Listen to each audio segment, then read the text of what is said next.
চরম রহস্যময় ও জ্ঞানগর্ভ সনাতন বৈদিক হিন্দু ধর্মগ্রন্থসমূহ আর সেই সব ধর্মগ্রন্থের অতল গভীর জ্ঞান ও অমৃত নিয়ে বিরাজ করছে উপনিষদসমূহ ও তার মন্ত্রাবলী।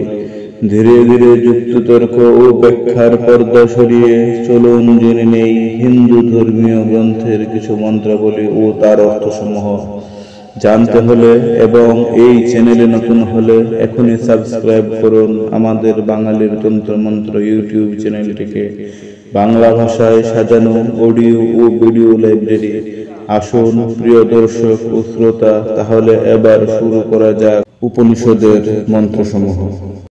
বৃহদারণ্যক উপনিষদ পঞ্চম অধ্যায় সপ্তম ব্রাহ্মণ। বুদ্ধজনেরা বলেন বিদ্যুৎ ব্রহ্ম, কেননা বিদ্যানাথ অর্থাৎ খণ্ড খণ্ড বা টুকরো টুকরো করে দেন বলেই তাকে বিদ্যুৎ বলা হয়। বিদ্যুৎ ব্রহ্ম একথা যিনি জানেন, বিদ্যুৎ তার যাবতীয় পাপান্ধকার টুকরো টুকরো করে দূর করে দেন। শ্রুতিতে বহুবার বিদ্যুৎকে ব্রহ্ম বলা হয়েছে। কেন উপনিষদ বলছেন যদে তদ বিদ্যুৎ বদ্যুৎ, অর্থাৎ ব্রহ্মের প্রকাশ বিদ্যুৎ প্রকাশের মতো। মসীকৃষ্ণ ঘন কালো মেঘের আস্তরণ খান খান করে তিমির অন্ধকারের বুকে ক্ষণিকের জন্য ঝলসে উঠে বিদ্যুতের আলো। পথহারা পথিকের বুক পথ দেখার আনন্দে ভরে উঠে। সূর্য চন্দ্র অগ্নিতেও আলো আছে ঠিকই, আলোর প্রকাশও আছে ঠিকই, কিন্তু বিদ্যুতের আলো সবচেয়ে উজ্জ্বল, চোখ ঝলসানো। জ্যোতির্ময় ব্রহ্মও ঠিক এমনি উজ্জ্বল।